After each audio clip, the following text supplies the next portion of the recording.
Oh, aleluia. Nossa palavra essa noite está lá em João, capítulo 21. João, capítulo 21. A palavra do Senhor nessa noite nos confronta sobre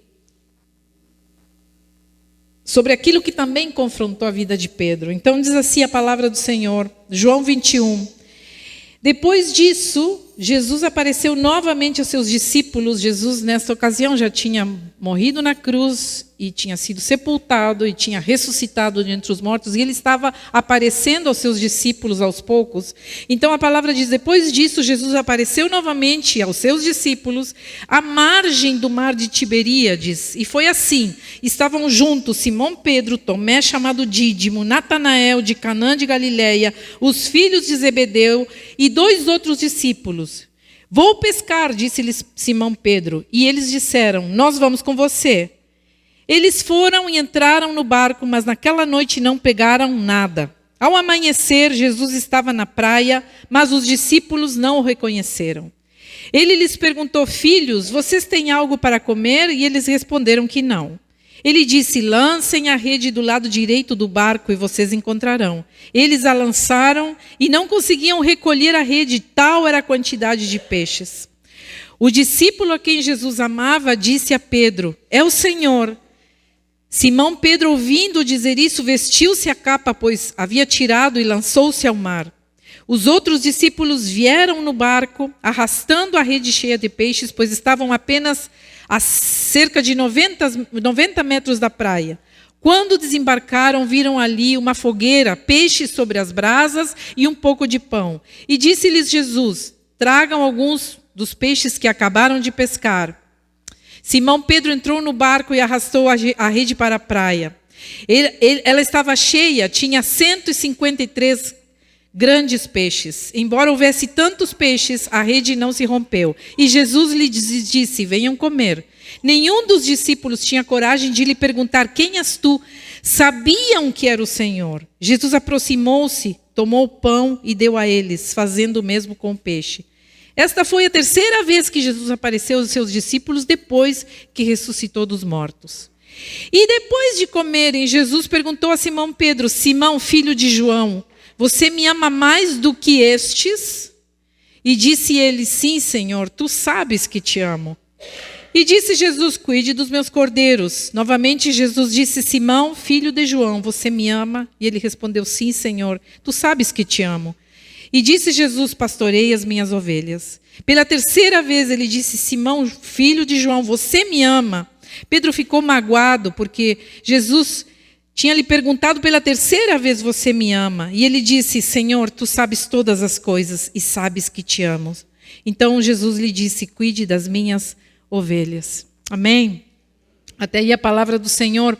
Sabe que a nossa vida, assim como a vida de Pedro, no serviço ao Senhor, nessa vida, enquanto nós servimos ao Senhor, tem momentos, nós vamos viver momentos doces, não tão doces, agridoces e amargos. E não querer crescer nesses momentos convidativos ao crescimento, quando nós insistimos em não querer crescer, nós perdemos o momento de aprender. Nós vamos nos perdendo a oportunidade que o Espírito nos dá para que a gente consiga crescer em cada situação desses altos e baixos que a vida tem. Agora, Paulo nos diz assim, em uma passagem, diz, quando eu cresci, eu deixei as coisas de criança. Porque é necessário, nessa nossa caminhada, crescer e deixar as coisas de criança para trás, em todo sentido. Não só uma criança natural, mas uma criança espiritual também. Porque não é tempo de fazer coisas de criança quando temos, por exemplo, vidas para cuidar. Não é o momento para a gente ficar fazendo pirraças como faz uma criança. Não é tempo de ficar perdendo o tempo. E o que nos cataloga como adultos emocionais nessa vida, com Deus é o fato de sabermos quando precisamos fechar uma temporada sem medo e com muita coragem. Nós precisamos de coragem. Só que tem pessoas que precisam, às vezes, passar por muitos relacionamentos, por muitas situações destrutivas, muitas vezes, na sua vida, para aprender a dizer não. Para aprender a fechar algo, para aprender a deixar aquilo para trás, deixar aquilo de criança para trás. Então, em nome desse sim, e em nome desse medo a nos posicionarmos, nós terminamos entrando e embarcando numa vida horrível, num caos emocional, espiritual, por não saber colocar, às vezes, um ponto final nessa trajetória, nesse tempo em que o Senhor está nos dando para dizer, bom, até aqui. E a pergunta que eu faço nessa noite, baseado nessa palavra que nós vamos meditar nela, seguir meditando nela, e faço isso falando às vezes de relacionamentos abusivos que mulheres insistem em ficar. Eu me pergunto quantos olhos roxos custará o não dizer não. Quantos braços marcados nos custará? Quantos gritos nós teremos que ouvir ou terás que ouvir? Quanta desvalorização terás que passar e acumular? Quantas traições terás que aguentar em um relacionamento abusivo? Quantas lágrimas terão que rolar pelo teu rosto até tu conseguir dar um ponto final nessa situação? E quantas nós na garganta ficarão, quantas palavras ficarão sufocadas na tua garganta, porque tu simplesmente não aprendes a te amar de verdade. Estou aqui colocando um exemplo de relacionamento abusivo, mas poderíamos falar de muitas coisas onde nós não sabemos terminar algo, onde nós não sabemos dizer, não, eu não vou aceitar isso aqui. Porque nos ensinaram, nós temos um falso ensinamento de que por sermos cristãos, nós estamos nessa vida para aguentar qualquer coisa. E eu acho que essa pregação é uma continuação do que nós começamos a ver domingo passado.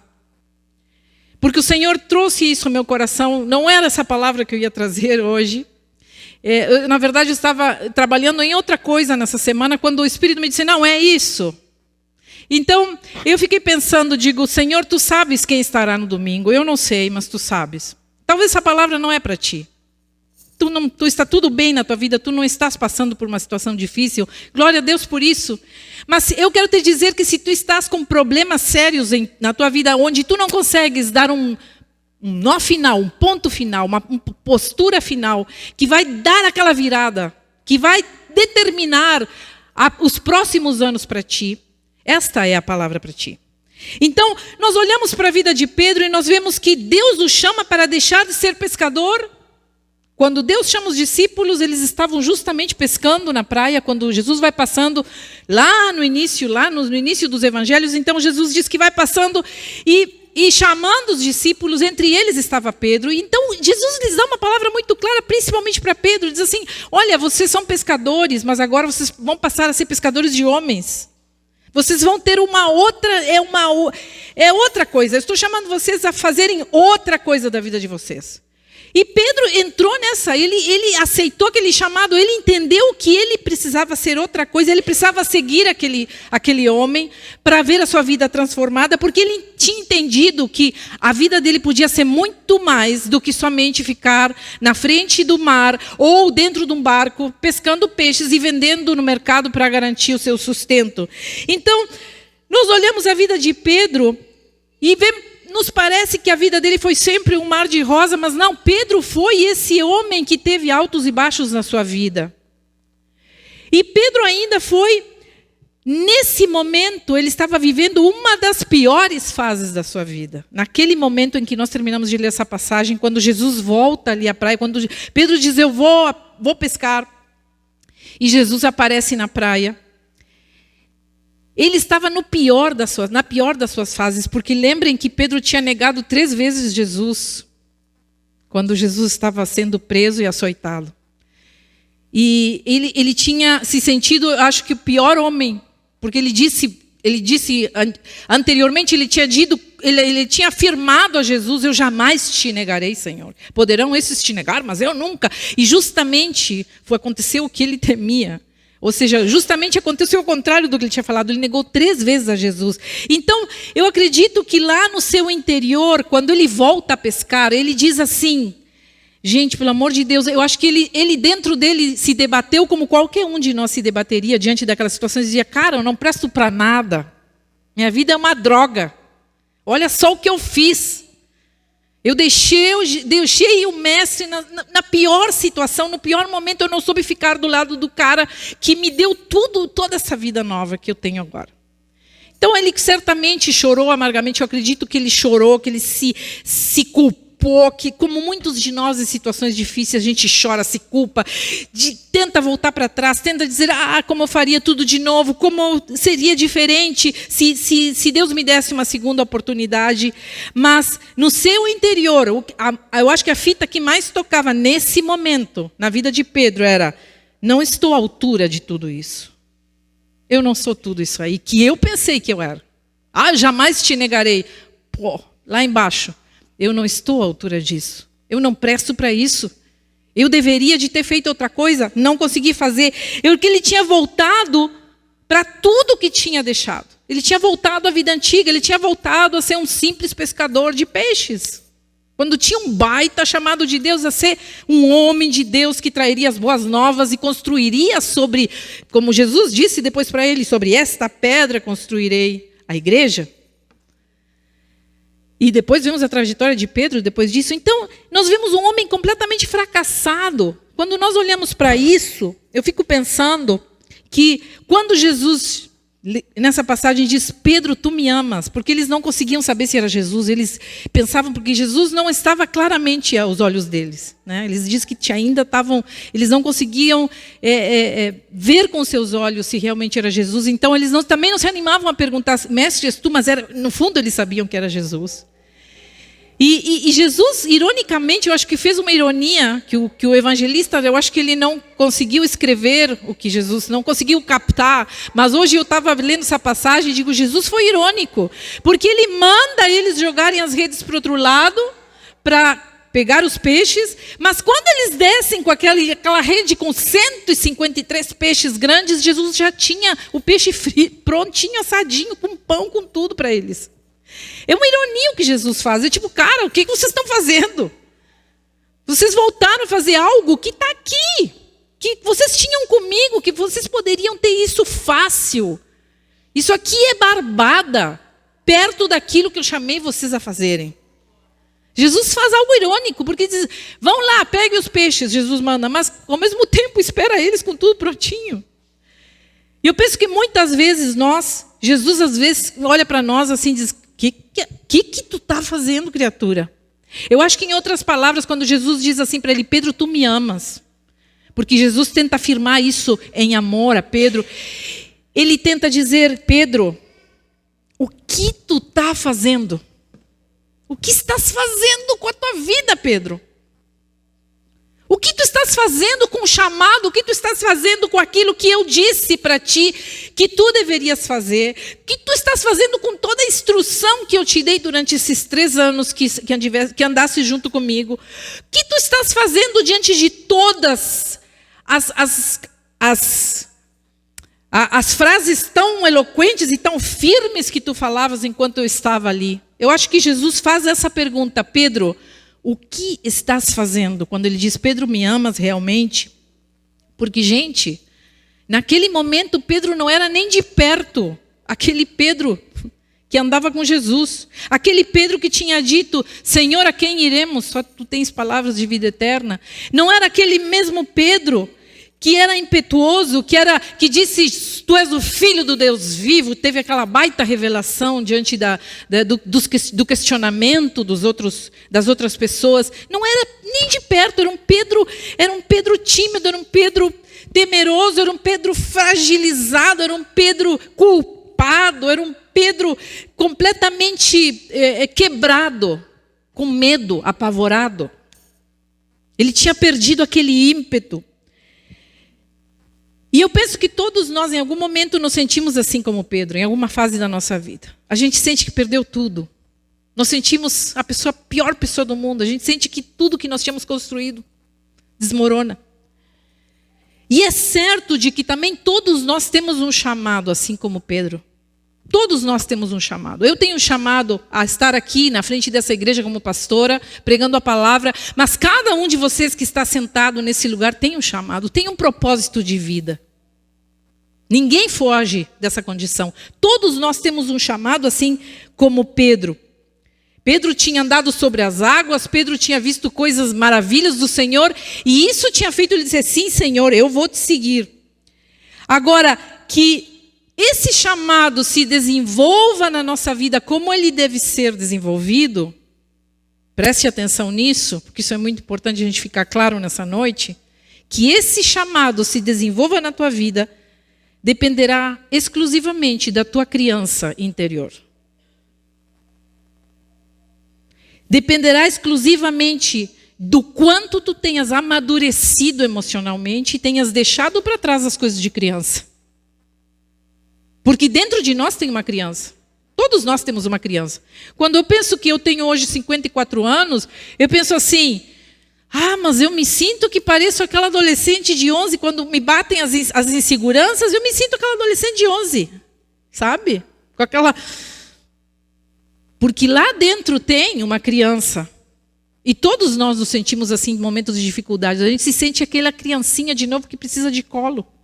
A gente tem vontade de correr para o braço da mãe, para o braço do pai, para o colo de alguém que nos criou, para a gente se sentir um pouquinho seguro, porque dentro de nós é uma criança interior, mas essa criança precisa amadurecer.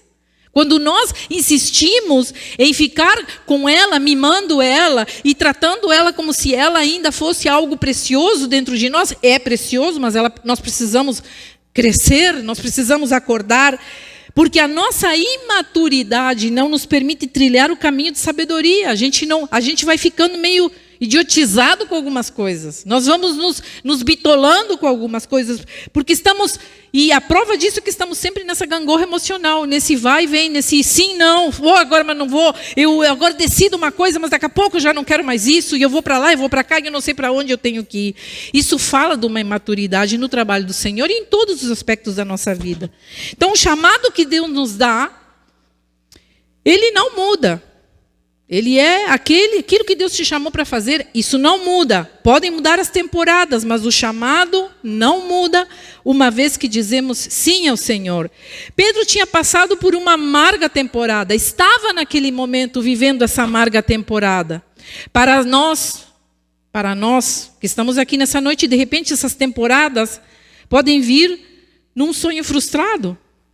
De repente tu estás aqui nessa noite te sentindo assim. Um sonho que se frustrou. E tu queria tanto aquilo, mas não deu certo, não vingou. Tu investiu, mas tu não viu nada daquilo crescendo. Tu te sente às vezes que tu perdeu o tempo com alguma coisa que não vingou na tua vida. Às vezes essas temporadas difíceis podem vir numa semeadura que ainda não colhemos. Que plantamos, mas não conseguimos colher. Ou às vezes vem num diagnóstico que não esperávamos, numa rotina de exames, que de repente nos vemos diante de um diagnóstico que não esperávamos. De uma doença que aparece e a gente fica, e agora, o que eu vou fazer? Ou às vezes a perda de alguém que foi e é muito importante na nossa vida e que vai embora. E nos deixa ver navios. E nos deixa ainda ver navios com um grande buraco interior. E tu fica olhando e diz, o que eu faço agora com isso? Porque eu botei muita expectativa nesse relacionamento. Eu apostei que isso iria vingar. Eu apostei que isso ia dar certo. Eu investi anos, tempo, dinheiro. Eu investi as minhas forças, as minhas emoções para dar certo e não deu. E tu te sente como que lá dentro ficou aquilo sem respostas, sem perspectiva. Bom, Pedro estava se sentindo assim naquele momento. Eu quero te dizer nessa noite que tu não és o único. Todos nós passamos por momentos difíceis assim, perdas. E às vezes elas são irreparáveis. São perdas que a gente não vai conseguir enxergar a perspectiva de voltar ou de sair disso aí, ou de que volte a ser como era antes. Tem coisas que não voltam a ser nunca mais a ser como eram antes. Não adianta a gente tentar se iludir. Só que nesses momentos, nós temos duas coisas que a gente tem a tendência a sentir nesses momentos.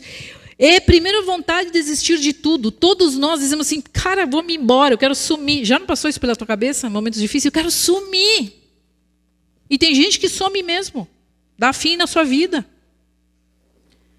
Eu tenho vontade de largar tudo. Deu. Já estou cansada, estou farta, não dá mais. Isso já deu o que tinha para dar, eu preciso viver. Ou muitas vezes a gente se decepciona, nós temos uma decepção conosco mesmo, porque a gente se vê fazendo coisas que a gente nunca imaginou que poderia fazer um dia na vida, diante de dificuldades que nos assolam. A gente olha para nós e diz, meu Deus, eu fraquejei. Eu, que sempre julguei as pessoas que fraquejavam. Eu que apontava com o dedo e dizia, olha essa aí, estou fazendo a mesma coisa. Eu que pensava que tinha força interior e que eu me garantia e que eu tomava conta de tudo, eu fraquejei. Eu traí. Eu dei as costas, eu menti. Eu deixei aquilo que era para ser só um cuidado meu. Então nós temos essas duas atitudes, ou nós nos decepcionamos com a gente mesmo, ou a gente simplesmente dá no pé porque a gente tem vontade de que a coisa, fugindo, a gente acredita interiormente que fugindo de alguma coisa nós vamos resolver. E eu quero só te dizer, antes de nada, que fugindo a gente não soluciona nada. Porque nós podemos ir lá para os cafundó do Judas, lá o problema vai estar com a gente. Nós podemos ir lá para outro lado, para a China, vou lá para a China. Lá na China tu vai encontrar alguém que vai te fazer passar pela mesma circunstância para tu solucionar o que tu deixou pendente. É assim que funciona a vida, amados. Foi assim com Pedro, foi assim com os discípulos. Ele teve que voltar ao lugar de partida. Ele teve que contornar e começar tudo de novo.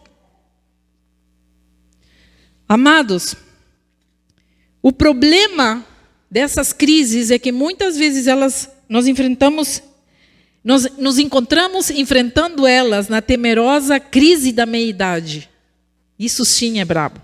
Porque aí nós começamos a mudar o nosso foco. Talvez os jovens que estão aqui não se sintam na crise da meia-idade, porque talvez alguns não saibam nem o que é a crise da meia-idade. Um médico canadense chamado Elliot Jacques foi o responsável por criar esse termo, a crise da meia-idade, para descrever pessoas que se sentem deslocadas após perceberem que a sua face da juventude está indo embora. Ao perceberem que a juventude já está indo e que não volta mais, ela está lá, começou a fazer parte do passado, a juventude chegou ao fim. E isso se dá geralmente em torno dos 40 aos 60 anos. Glória a Deus pelos irmãos que ainda não fizeram 40. Estão a tempo de ouvir essa palavra, dizer, opa, vou me ligar. Quantos aí tem menos de 40? Levanta a mão, que aí eu vou entender. Quantos tem menos de 40? Levanta aí a mão. Bom, então essa palavra também é para ti, porque tu vais entender o que os que passamos dos 40 sentimos. Que são a maioria das pessoas que estão aqui. E ela pode se prolongar até os 60 anos. Porque nós vamos. A vida eu acho muito engraçado, porque nós até não temos 20 anos. Eu acho que todos nós queríamos ter 20 logo. A gente vivia sonhando com os 15 anos, com os 18, porque eu quero ser independente, porque eu quero fazer minha vida, porque... Quando chega os 20 anos, a gente se dá conta que nós temos que construir um monte de coisa, que nós não temos nada para ser independentes. Então a gente começa numa carreira frenética de querer provar para todo mundo a nossa competência, a nossa responsabilidade, o quanto somos capazes, os nossos dons, nossas capacidades, que as pessoas nos respeitem por aquilo que nós somos. E nós passamos, isso se dá dos 20 aos 30 anos, nós passamos nessa loucurada de querer construir alguma coisa para nós, ser alguém nessa vida, ser alguém para alguém. Dar conta da vida que Deus nos deu para viver, nessa independência que nós sonhamos tanto quando estávamos ali, sobre o cuidado dos nossos pais. Só que é engraçado que quando chega lá os 30, nós começamos Nós começamos a amadurecer depois dos 30, porque eu acho que para alguns esse amadurecimento vem muito mais tarde, mas logicamente deveria ser a partir dos 30. Nós começamos a olhar e nos vamos dando conta do que realmente está nos acontecendo. E nós vamos, portanto, sentindo a necessidade de construir algo mais sólido, algo que nos sustente. Porque a gente também tem a juventude para recomeçar qualquer coisa. Então a gente se arrisca num monte de coisa, mas quando chega os 30, nós já vamos perdendo, tirando o freio, tirando o pé do acelerador para nos arriscarmos. Mas ao mesmo tempo a gente se anima a se arriscar quando tem 30 anos. Nós vamos nos arriscando. Nós vamos nos arriscando num novo emprego se a gente precisa mudar. Porque só temos 30 anos e temos uma vida pela frente e estamos construindo. Nós nos arriscamos num novo relacionamento, porque se não deu certo, mas eu tenho uma vida por diante, eu ainda sou jovem, então eu posso começar um novo relacionamento. Ou eu posso me arriscar num novo ministério, vou trocar meu ministério, não vou mais trabalhar com jovens, agora vou me dedicar só à ação social, sei lá o quê, eu vou mudar tudo, porque isso aqui não está me dando prazer, eu não estou gostando disso. Porque nós só temos 30 anos. E nós ainda temos um pouco do frescor da juventude, mas o que acontece aos 40? É que a gente olha para trás aos 40 e diz assim, cara, estou mais longe da juventude agora. E o que eu tenho pela frente já não é com aquele ímpeto que eu tinha quando eu tinha 30. Então, aos 40, nós começamos a ter crises existenciais quando não vemos o nosso futuro tão brilhante como a gente pensou que seria quando tínhamos 20. Nós sonhamos. Quando eu tiver, quero um futuro assim, quero estar assim. Né? Todos nós nos imaginamos um dia com 40 anos, mas quando chega aos 40 e você se percebe que nada daquilo que sonhou está dando certo, você entra numa crise existencial, que é o que este médico canadense chamou de crise da meia-idade. Porque nós começamos a olhar e dizer, o que eu estou fazendo com a minha vida? Será que realmente estou construindo alguma coisa ou estou perdendo meu tempo? Em outras palavras, é uma sensação de frustração. A gente se sente frustrado, a gente se sente inseguro, a gente se sente com medo. Além disso, tem um sentimento de também não ter explorado totalmente a vida, porque a gente vai olhando para frente e diz, cara, eu só tenho no máximo uns 20 anos pela frente de fortaleza, pelo menos física e mental, né? Porque nós não sabemos como vai ser. A gente olha às vezes as pessoas mais velhas que nós e dizemos, puxa, só tem 60 anos e olha como está. Puxa, só tem 60 e poucos e olha como está. Então a gente olha e diz, não, pode acontecer comigo. Então a gente se vê meio sem perspectivas, porque a insegurança dessa crise da meia-idade, ela pode ser causada por muitos fatores, mas alguns deles pode ser, por exemplo, a questão do síndrome do ninho vazio, que é quando os nossos filhos vão embora de casa e a gente já não tem os filhos para cuidar. E a gente perde um pouco a motivação de viver porque parece que nos tiraram alguma coisa. Outras vezes são as alterações hormonais, que às vezes é a causa principal da gente se sentir assim. Às vezes é uma questão hormonal que a gente precisa ver com o médico mesmo se realmente o que está acontecendo conosco é normal. Outras vezes pode ser causada pela morte de parentes ou amigos próximos. Nessa idade, às vezes, perdemos os nossos pais. E outras vezes também por crises na vida profissional, que eu terminei de dizer, que nada dá certo com a gente, e a gente começa a entrar numa ansiedade. Bom, e agora? Como é que vai ser?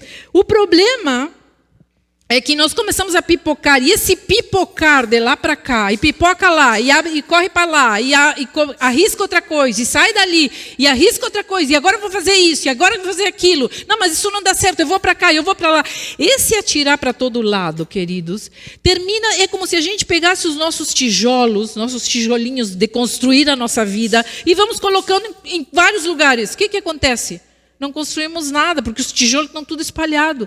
Nós sabemos que para a gente construir alguma coisa, esses tijolos precisam estar um em cima do outro, bem alicerçados, com o reboque ou reboco? Reboco. Me desculpe, mas às vezes meu espanhol assim está às vezes gritando, né? Tem palavras que eu tenho começado às vezes antes de falar. Reboco. Com o reboco bonitinho, com aquela pinturinha bonitinha na casa. Esse é o normal da vida. Mas o problema é que aos 40, às vezes, nós vemos aquele monte de tijolo tirado por todo lado. E a gente não construiu absolutamente nada. E eu penso às vezes que tem gente que às vezes vive uma tremenda trajetória, né? Às vezes olho pessoas assim, que chegam às vezes aos 40, 50 anos de idade com uma tremenda trajetória, um baita ministério. E daqui a pouco a pessoa faz uma loqueia.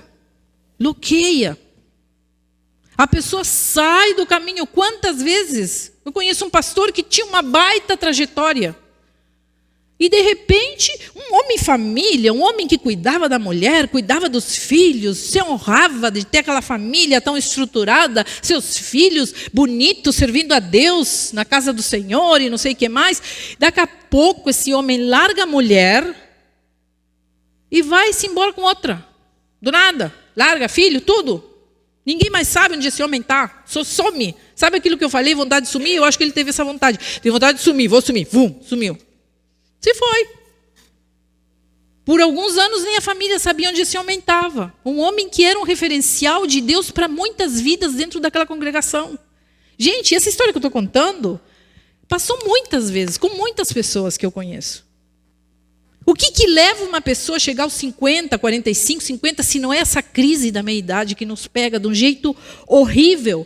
Porque a adrenalina, eu não vou dizer que é boa. A gente entra num relacionamento novo, tem aquela adrenalina, aquela coisa nova, é legal, é bom. Mas depois que aquilo passa, a gente começa a pensar e começa a dizer, cara, o que eu fiz na minha vida? Olha onde eu me joguei, olha o que eu estava a ponto de fazer. Olha tudo que eu ia jogar pela janela, por causa de uma aventura. Eu acho que esse homem não teve a condição mental e emocional e espiritual de dizer, não dá, eu não posso jogar tudo isso fora, não é possível. Mas no fundo eu acredito que essas pessoas vivem uma vida de aparência, onde os relacionamentos não são completamente trabalhados como deveriam. E nós aqui não estamos julgando, amém? Nós não estamos aqui julgando ninguém, porque ninguém está livre disso, sabia? Nem eu estou livre disso. Que Deus me guarde. Oro todos os dias, mas eu não sou melhor que ninguém para dizer, eu nunca iria fazer isso. Não sei. Eu oro todos os dias e converso com meu esposo todos os dias. Conversamos amplamente o que sentimos, o que não sentimos. O que gostaríamos de sentir e não sentimos. Porque é necessário nessa época ter também alguém que te ouça e que te segure em momentos de loucurada, de vontade de fazer loucura. É necessário. Um amigo, um irmão, um cônjuge que diga, cara, calma, isso vai passar, tranquilo. Isso pode ter um fim, isso pode dar certo, vamos trabalhar isso aqui. É momentos assim que nós precisamos de pessoas que nos amam, como Pedro teve. Pedro, tu me amas? Pedro, tu me amas, porque Jesus, em outras palavras, disse, tu me amas porque eu te amo. Eu não sei o que tu estás fazendo da tua vida, mas eu sei o que eu quero que tu faças da tua vida. Foi isso que Jesus falou para ele. Tu podes não saber, mas eu sei o que eu quero que tu faças. E eu te dei uma missão, e eu te conduzi até aqui, então tu vais seguir nesse caminho. Que era o que Pedro precisava naquele momento, alguém que amparasse ele. Quantas coisas mal feitas e quantas loucuras nós poderíamos nos poupar de fazer se tivéssemos uma voz que nos olhe no momento e nos diga, Heloísa, tu me amas. Já pensou? Luizinho chegando, Heloísa, tu me ama? E a Heloísa pronta para largar tudo e dizer, sim, amo. Estou dando um exemplo. Alguém me salvou. Nós precisamos pessoas assim na nossa volta. Nós precisamos pessoas que nos segurem. Nós precisamos pessoas que nos agarrem em momentos difíceis. Digam, cara, fica aqui firme comigo, porque isso vai passar. Isso é só uma fase, isso vai passar. Só que quando nós entramos numa crise existencial, nós não conseguimos enxergar mais nada na frente, amados. Pedro não conseguia enxergar nada, ele só enxergou o peixe que tinha que ser pescado e deu, era só isso que ele sabia fazer.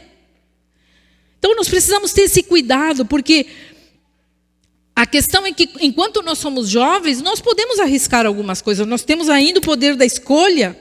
O que não achamos legal, nós podemos deixar aquilo, começar outra coisa. É legal, é bonito, mas não é bonito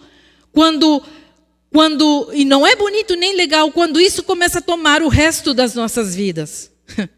Quando essas escolhas mal feitas nos toma o resto das nossas vidas e se manterá assim para o resto das nossas vidas. porque já não temos o que fazer, porque já escolhemos, porque não deu certo. Você entendeu o que estou falando? É aquele dia fatídico em que nos cai a ficha, quando alguém chega, e eu acho que todos nós lembramos, nós que temos mais de 40, o primeiro dia em que nós ouvimos, a senhora precisa mais alguma coisa? Senhora, cadê a senhora? Tu olha até para trás. A senhora é tu, rapaz. Porque passou a tua idade e já as pessoas te olham como senhora, só que para ti não caiu a ficha que tu é senhora. Senhora? Tu quase xinga, senhora? Da onde? Mas as pessoas começam a te enxergar como senhora, só que tu não consegue. É aquele dia fatídico, sabe? Você lembra do primeiro dia que eu vi essa palavra? Senhora, senhor. E aí, senhor, tudo bem com o senhor? Senhor, é comigo que estão falando mesmo? É contigo. Sim, senhor, é o senhor mesmo. É aquele dia fatídico em que nós olhamos o nosso filho ouvindo música e nós dizemos assim, as minhas músicas dos anos 80 não tinham nada a ver com essas músicas que tu escutas, sabe? Porque a gente tem a tendência a se agarrar naquelas antigas músicas que ouvimos quando era jovem, agora tudo tá errado. Sabe, quando nós dizemos essa frase, a música do meu tempo, já passou, já era. Nós já estamos mais para lá do que para cá. Aqui nós precisamos fazer uma avaliação. É aquele momento em que alguns cabelos começam a cair da nossa cabeça, sabe? E nós começamos a enxergar e a vislumbrar aquela cabecinha brilhando embaixo daqueles cabelos que daqui a pouco vão cair totalmente e ficar aquela coisa brilhosa. E os cabelos vão caindo e parece que eles vão indo para o outro lado, né? Elas ficam na orelha, vão ficando na orelha, vão caindo para dentro da orelha, aqui no peito, nos braços. Parece que os cabelos da cabeça vão caindo para o outro lado, que não tem que cair. Deveriam de ficar ali. E nessa fase em que nós nos damos conta que a vida está nos passando. É quando a gente engorda ou emagrece demais. A gente começa a lutar com a balança, num momento, de uma hora para outra. É quando as pelancas vão caindo, sabe? Sim. É quando as pelancas vão caindo, como a gente diz, né? É quando a pele vai murchando. E o pior, parece que elas insistem em seguir a lei da gravidade, né? Vai sair, não, a lei da gravidade está ali, né? E a gente tenta puxar. Tem gente até que vai lá e se puxa, mas, né? Quando a gente não tem grana para isso, a gente vai se olhar no espelho e dizer, está caindo. O que eu faço? Esse dia fatídico vai chegar para todos. Você que é jovem está aí, mas eu estou inteiro. Eu vou dizer uma coisa, sem querer ser, como é que se diz, pessimista, mas vai chegar para todos. Fique feliz que o que cai em ti não combine com outras coisas que também vão caindo. Sim, vai caindo, por exemplo, vocês estão mal pensados, mas eu estou pensando na memória, que já não é mais a mesma. Nossa memória não é mais a mesma. Nossa bexiga parece que encolheu, nós precisamos ir mais vezes ao banheiro. Nós vamos percebendo o nosso corpo dando sinais de que as coisas não estão rolando como rolavam antigamente. Nós já vamos esquecendo das coisas que nossa memória era tão boa e daqui a pouco a gente se percebe esquecendo de coisas óbvias. Meu Deus do céu, o que está acontecendo comigo?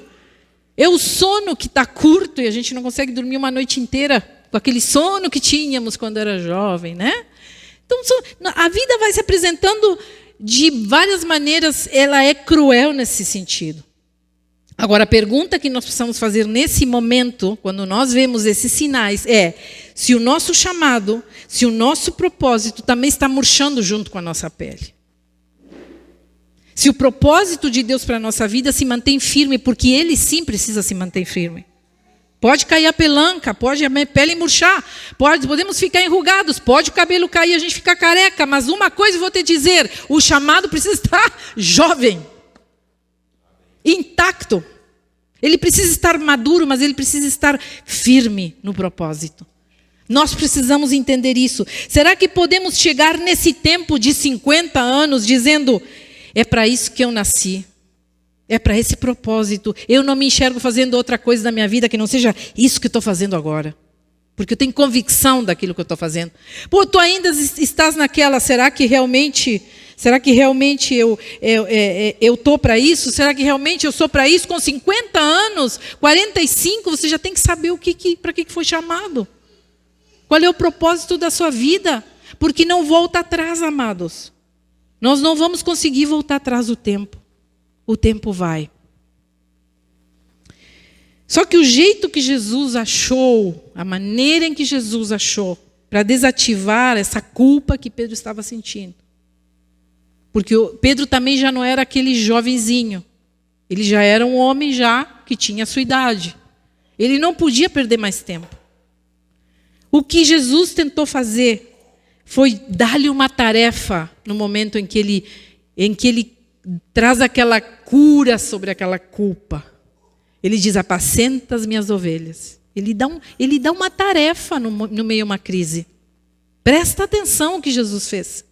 Jesus não disse a Pedro, pobrezinho Pedro, deita aqui no meu ombro e chora, encosta a tua cabecinha no meu ombro e chora. Não, Jesus não fez isso. Jesus não deu espaço para Pedro ficar se lamuriando, dizendo, Senhor, que coisa, eu poderia, desculpa, Senhor, me perdoa. Jesus não deu tempo para ele chorar. Eu acho que Pedro também não estava nem em condições emocionais para conseguir falar qualquer coisa. Então Jesus traz, junto com a crise, Jesus traz uma tarefa, apacenta as minhas ovelhas. E ele talvez pensasse, cada vez que Jesus falava isso, ele pensasse assim, mas o que eu vou fazer se eu não estou à altura disso? Aquela frase continuava passando na sua cabeça, eu não estou à altura, eu não estou à altura, eu não estou à altura, isso é muito para mim, eu não sou tudo isso, olha só o que eu fiz. Pedro, tu me amas? Sim, Senhor, tu sabes que te amo. Apacenta os meus cordeiros. Tarefa, missão, propósito, chamado. Trabalho. E a frase continuava passando na cabeça de Pedro, mas eu não estou à altura, eu não tenho condições de apacentar ninguém, se nem minha própria vida conseguia apacentar numa noite, em 2 noites, eu não conseguia apacentar minha vida, estou aqui de novo pescando peixe, estou aqui de novo no lugar onde tudo começou. E Jesus disse assim, Pedro, tu me amas, pela 3ª vez. E ele disse, Senhor, está de brincadeira, tu sabe de tudo, tu sabe que eu te amo, Senhor. Mas então vai fazer o que tu tem que fazer, criatura. Apacenta as minhas ovelhas, continua naquilo que eu te chamei para fazer. Não sai do foco, não perde o foco. A crise, o que Deus está nos falando nessa noite, amados, e que em meio à crise nós precisamos seguir com o nosso foco. Crises vão vir, problemas vão aparecer, vontade de largar tudo, nós vamos ter 500 mil vezes nessa vida vontade de largar. Vontade de mudar de trabalho, vontade de ir para o outro lado, de começar outra coisa, de empreender ou não sei o quê. Mas tem momentos em que a vida chegou num ponto em que nós não temos mais tempo de empreendedorismo. Você está me entendendo? Porque lá fora nós ouvimos assim, ó, não, mas sempre tem. Nós temos a vida toda, nós podemos em qualquer momento da nossa vida, sim, podemos. Mas o que eu estou te dizendo nessa noite é que tu pare de perder o teu tempo. Porque cada vez que nós empreendemos uma coisa nova, nós precisamos de força. Nós precisamos de algo dentro de nós que gere aquilo. Isso vai demandar muito da nossa emoção. Vai demandar muito da nossa fibra interior, daquilo que nós temos. Então nós vamos estar sempre desmotivados, porque nós estamos sempre empreendendo, sempre recomeçando, sempre começando de novo. Vai chegar uma hora que a gente não vai ter mais força para empreender nada. Tem momentos na nossa vida que nós precisamos simplesmente perseverar. Perseverar. Continuar no que estamos. Seguir em frente, mesmo que esteja difícil. Mesmo que não seja o ideal que nós sonhamos. Mesmo que não seja aquele sonho que a gente fez, porque nós às vezes somos muito sonhadores, né? Então a gente sonhou um relacionamento onde a gente receberia flores todo ano, em que o nosso esposo estaria sempre sendo aquele homem maravilhoso. Quando nós chegamos e vemos que o cabelo começou a sair na orelha, nós vemos que a vida vai levando tempo. Você entende o que eu estou falando? A vida vai passando. E nós não temos construído absolutamente nada. Então é momento, e eu te chamo nessa noite, aqui é momento de perseverar, igreja. Este é o tempo de perseverar. Está difícil? Persevera. Está complicado? Persevera. Está sem perspectiva? Persevera. Nada muda? Persevera. Não tem colheita? Persevera. Finca o pé. Porque o Senhor honrará essa atitude. Em nome de Jesus te digo nessa noite. O Senhor honrará e nós ainda veremos a farta colheita que o Senhor nos trará. E trará a ti também. Porque chega uma hora que nós vamos colher aquilo que plantamos. E que coisa boa quando a gente olha para trás e diz, Senhor, eu semeei tudo isso aí. E o Senhor diz, calma. A folhinha já está vindo lá, já está nascendo. Calma, é só um tempo. Persevera, persevera. Porque a colheita virá em nome de Jesus. Que nessa noite nós possamos nos encher dessa palavra, amados. A colheita virá ao seu tempo. Que tu possas acreditar nisso que o Senhor está falando para ti. Porque isso não é palavra minha. Não era isso que eu planejei falar hoje. Mas o Senhor nessa noite te diz, é tempo de perseverar naquilo que tu começou. Seguir firme nesse propósito. Não muda mais. Chega de mudança. Para, deu. Agora é hora de fincar o pé. E seguir construindo em cima desses tijolos. Construir a tua vida. Porque senão a tua vida vai passar. Tu vai chegar aos 50, aos 60. Olhar para trás. Com uma baita crise de meia-idade. Dizer, minha vida é uma droga. O que eu fiz dela? Eu não construí nada. Eu não construí relacionamento. Eu não construí emprego. Eu não construí profissão. Eu não construí relacionamentos. Eu não construí ministério. Eu não construí propósito de vida. Então nós chegamos lá, uns senhorzinhos já de 60, 70, em depressão, amargurados, que ficam dando trabalho para os filhos, porque nada nos apraz, nada nos é bom, nada nos dá prazer nessa vida, porque nós não construímos nada. Sabe aquele velho legal? É aquele velho que construiu a sua vida num pilar sólido. E ele é para a família aquele homem, aquela mulher que a gente olha e diz, ah, meu avô, que coisa boa chegar na sua casa. Ele sempre tem uma palavra para a gente. Mas aí nós chegamos, sabe quando nós começamos a colecionar doença, sabe quando o nosso assunto é a última vacina que eu tomei e a medicação que a doutora me passou agora e o remedinho, quando as nossas conversas se resumem a remédio, gente, ligue as antenas em nome de Jesus. Irmãos amados, vocês que já têm mais de 60, mais de 70, é triste que seu assunto só seja doença. Ah, mas eu estou doente. Muda o assunto, muda o foco. Segue com a tua vida. Segue vivendo. Segue frutificando. Segue com propósito. Porque, sabe, conversas de remédio é legal. Eu também tenho minhas conversinhas de remédio. Mas tem horas que eu digo, calma aí, o que está acontecendo? Conversa de remédio já? Cláudia, pelo amor de Deus, muda o foco. O Espírito me diz assim, que é isso, sabe? Simancol. Cláudia, tu me amas. Ou o Senhor me dizendo, Cláudia, tu me amas. Cláudia, tu me amas, nervosinho, sabe? Cláudia, tu me amas, vamos lá. Porque a gente se perde no propósito, quando a doença chega. Oh, glória a Deus. Graças, Senhor, pelo remédio, mas ele não pode ser a conversa que eu tenho todos os dias com as pessoas. O último exame que eu fiz, e a gente fica, e o pior, a gente fica concorrendo quem toma mais remédio, quem faz mais exame. Já viu isso aí? Ah, eu fiz um exame, eu estou com uma dor aqui. Ah, mas tu nem sabe, essa dor me deu há um ano atrás e agora eu tenho outra aqui. Sabe, a disputa, quem tem mais doença. Ah, mas tu nem sabe, mas eu tive essa dor, mas o doutor fulano... Ah, mas o doutor fulano eu já fui, agora eu estou no outro doutor, muito bom, que me disse para eu tomar um remédio. Pelo amor de Deus, gente, chega de concorrer com doença, concorra com propósitos de vida. Sabe? Vida em abundância. Eu sou feliz porque Cristo me chamou a seguir servindo até o final dos meus dias. E é isso que eu vou fazer em nome de Jesus. Que nessa noite tu possas, em meio às crises e insegurança, continuar perseverando. Tu precisas amar aquilo que tu fazes. Isso é uma coisa importante. Então, Senhor, nessa noite o Senhor te pergunta, tu amas aquilo que tu faz?